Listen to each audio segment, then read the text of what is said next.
You are listening to Embracing the Unknown. Book 7 of Iron Rule Collection, written by Akumah and voiceover by Sara.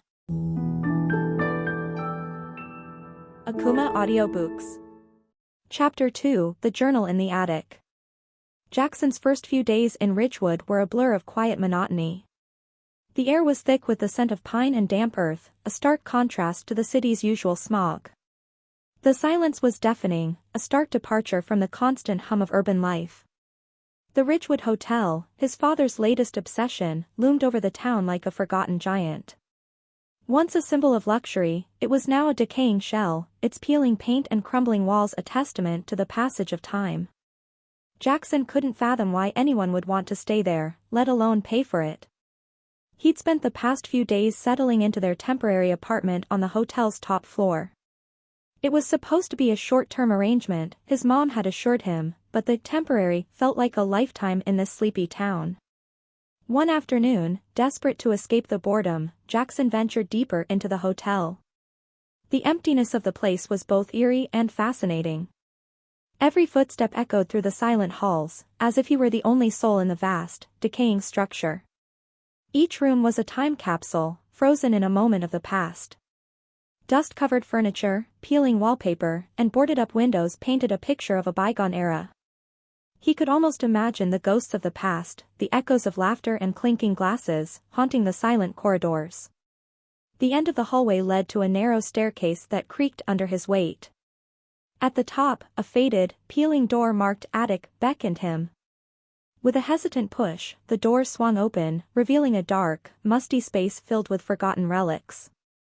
Old trunks, draped furniture, and haphazardly stacked boxes filled the room, each item a silent witness to the passage of time. Jackson coughed as he stepped inside, the stale air filling his lungs. The beam of his flashlight danced across the room, illuminating a forgotten world.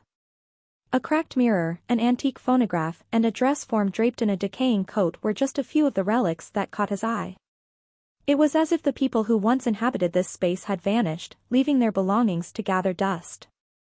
As he delved deeper into the attic, his curiosity grew.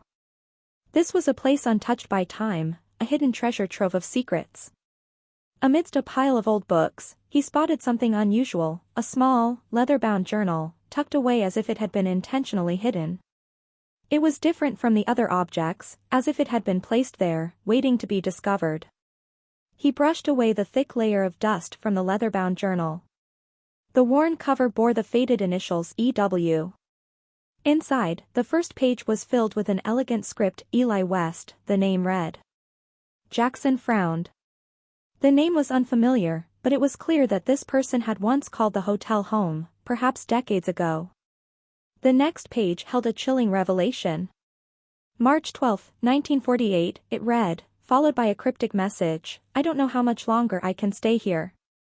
They're everywhere, watching. The walls have eyes. A shiver ran down Jackson's spine. The words were simple, yet they carried a chilling weight, a whisper from the past.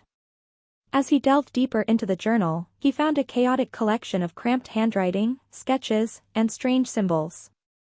The entries were disjointed, as if Eli had written them in haste, perhaps under the influence of fear. March 15, 1948. I saw one today, in the hallway. It was only there for a second, a shadow, but I know it was real. They think I'm crazy, but I know what I saw. Jackson felt his pulse quicken.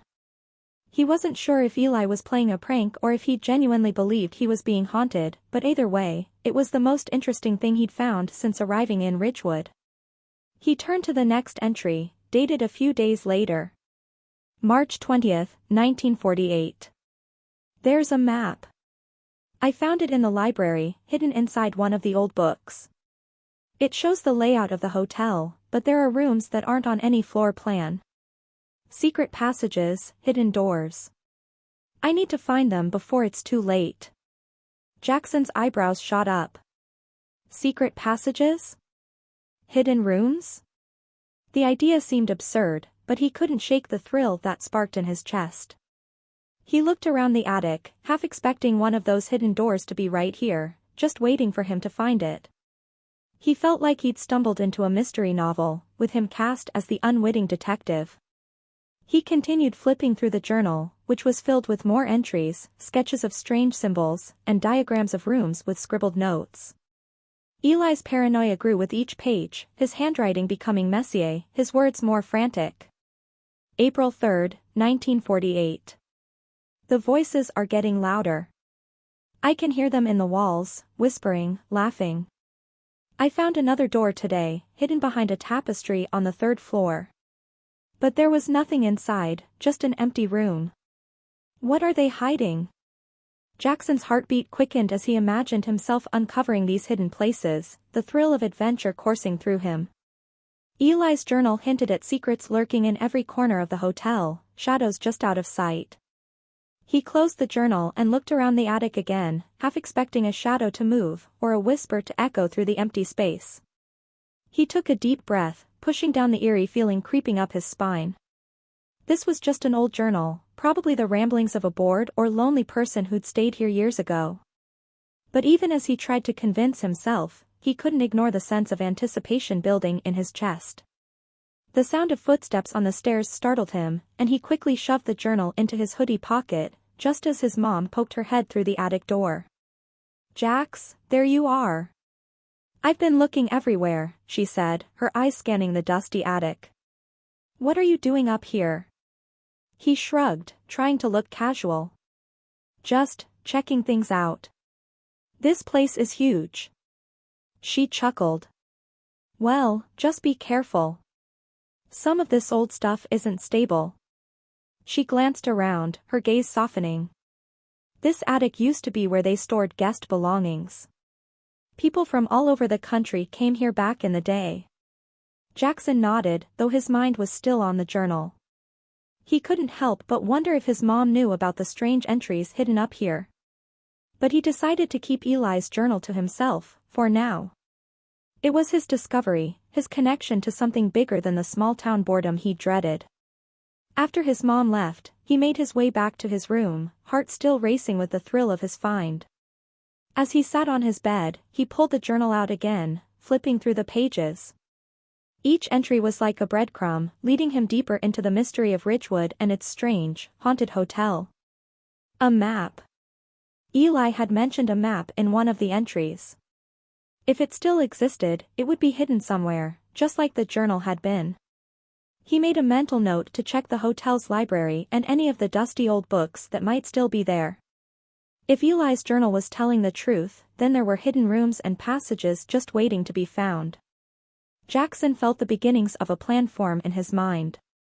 He'd explore the hotel, room by room, following Eli's clues. He'd map out every floor, looking for anything out of place, any sign of a hidden door. It would be his project, his own adventure to pass the time in this forgotten town.